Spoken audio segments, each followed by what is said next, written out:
What do you think? A very nice plain Tilly in the Buttons Freya top. What if I told you I haven't made this not once, not twice, but 3 times? Stick around to find out more.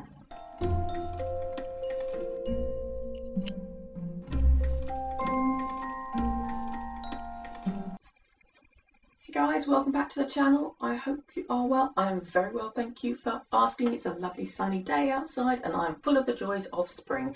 Now today I'm going to be talking about this top, the Freya sweater top, and how I did 3 different variations, this variation and 2 others which you have hopefully already seen. I'll talk about the construction a little bit. It's quite straightforward, but I'll talk a little bit about that, and I'll talk about my fabric choices and anything else that I think might be either interesting or just relevant to the top that I'm making. So I'll talk about the construction just once, because once I've done it once it's the same, but I will go through a bit more in detail with the other patterns that I've got going on, just so you're interested. So here we are. This is the original with the turtleneck. You can see very simple.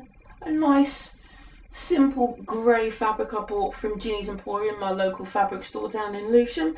It's a 2-way stretch and I cut it the wrong way. Yes indeed I did, trying to make sure that I use as much of my fabric as possible.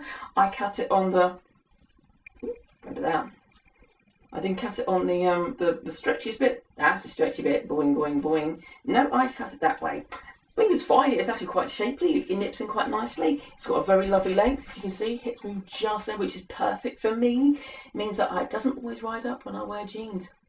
It's always a bonus for everybody. But yes, I did cut it slightly on the wrong side, which meant that my sleeves are cut on the stretchiest part as well as the turtleneck. It's a very simple construction. You sew the shoulder seams first, do the flathead insertion method for the sleeve, so you sew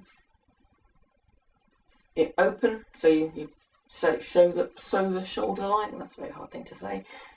Flatten it out, line your sleeve, sew it up, and then sew all the way down, and you've got a garment. And the best thing with stretch fabrics, you don't need to finish them, so you don't have to do a lot of fiddly sewing or serging if you don't want to. If you do, that's perfect, that's fine. It's just you don't have to if you're maybe cutting a bit fine or you're getting into knits and you just want to make something very straightforward, very simple, just to get your eye in. This is definitely what you want to do. I would recommend this pattern any day, every day, all day. Otherwise, I sewed it with a slightly smaller zigzag stitch, so you don't even need to have a specialised stretch stitch for this.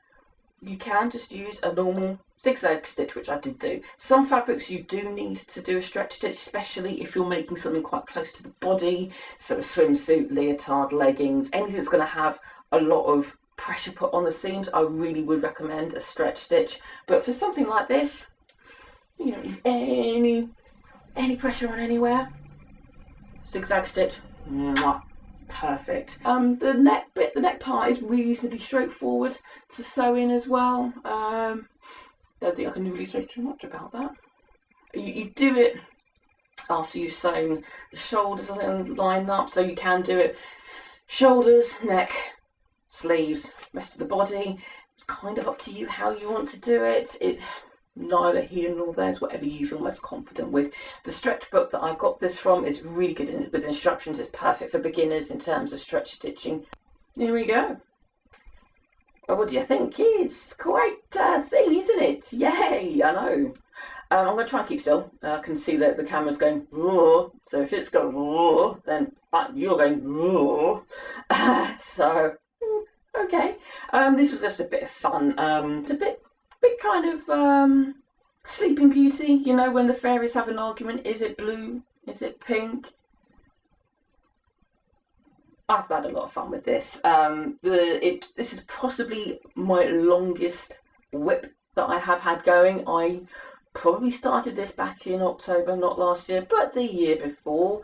I got a little daunted with the stripe matching. I kind of lost my way a little bit with this, but I picked it up again recently. I got my head down, got all my pins, and I mean all my pins, and here you are. Let me just step back a little bit so you can see. Woo. This is the longer version of the Freya top. Again, construction is exactly the same, well, apart from the matching of the thread, the stripes here, which I think I've done pretty well. I think on the back it's just a little bit, it got a little bit funny, but it's at the back, so I don't care. And I thought I would, keep the blue socks on. Is it blue? Is it pink? It's both. I decided to put a little pink on here just to break out the purple blue, little blue on the pink. This is very loose. It comes out, you can see here, it's very loose. It comes in quite nicely. And again, the only thing I found with this was obviously the stripe matching, but if you take your time, you really can do it, and you do really need to there will be a bit up at the top here which you will never match. Don't worry about that. The most important thing is once it comes down to about your armpit, that's where you really want to start making the lines match up, so when you stand still, optical illusion. What I did do was, it was such a long time since I started this to when I actually finished it, I forgot I was supposed to do the cowl neck. So yeah, I cut it for a cowl neck, so you can see it's quite deep, but I cut a turtleneck collar. That doesn't work. I can tell you why it doesn't work, because it's too wide. The neckline is too wide for the collar, so what I ended up having to do was I had to actually take it in quite a bit at the very top. I think I took it in by nearly 2 inches at the very top here to pull everything up, because the shoulders were sagging and it looked a right old mess. Note to self, if you are going to do something and you feel like you're going to need a bit of a break from it because it's a difficult project, maybe you're losing a little bit of heart, a little bit of interest, write yourself a note as to what you were doing, where you left off, and what you were having in mind for the future. Because I've got plenty of the fabric. I could have cut out the cowl neck, but I kind of committed myself. I didn't really want to have to recut everything, because the cowl neck's quite deep. So I went with it. I made it work. But I would honestly suggest maybe noting things down so you don't forget. This fabric I got from Minerva.com, but I think you'll find it's a bit of fun on a grey day. Well, it's quite light today actually, but you know what I mean. It's been quite grey recently, and yeah, it's a nice length, so it's a proper dress. So I could wear this with tights, with leggings. I could maybe wear it with jeans. If there were skinny jeans, that'd look all right. In the summer, I could certainly go bare-legged. The third variation of the same Freya top by Tilly and the Buttons. Construction exactly the same. Shoulders, neck, sleeves, underarms, all the way down. The difference is I have a cowl neck. You can see it's quite a big cowl neck. It comes up quite a lot. I could almost wear it as a hood. I'm not going to. It looks a bit silly, but you could do. And I've got slightly short sleeves, and both of the tops finish around about here. I've got 3/4 sleeves here. A little bit different. And what I did do is, I'll just stand tip close. As you can see, it's slightly closer to the body. It's about the same length. Oh, actually, no, it's a bit shorter. Just over the knee. But I actually, I folded the pattern in round about 1 inch by the time it hit the bottom of the pattern. Just to kind of see what I could do about slimming it down right in the hip, so rather than it flaring out. And it worked. It really did work. I really like it. The fabric itself is just beautiful, isn't it? I got this from Ammo Threads, the Dead Stock Fabric Stockist. Got that right for a change. And it just looks really textured, but it's so soft and smooth. It was a pain to sew.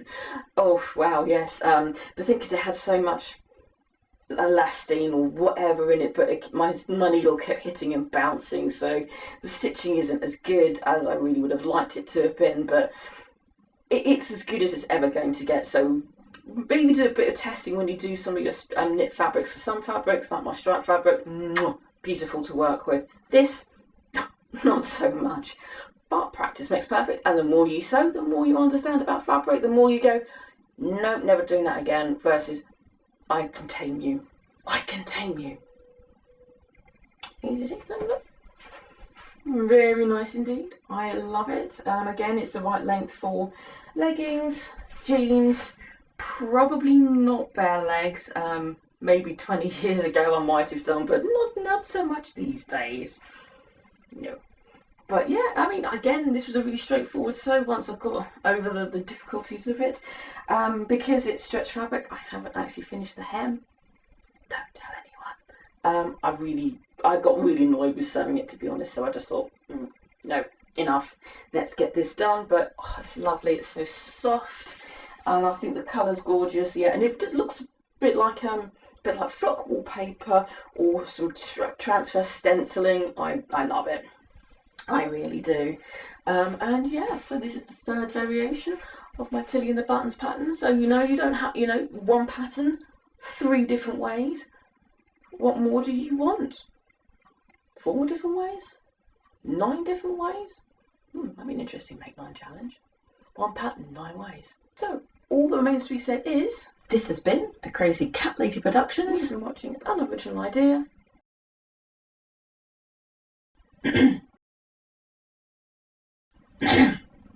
Oh, until next time, guys. Amateur.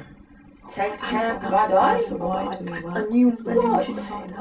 Oh, come on, you do not give me any time to practice. You don't give me the script on time. You don't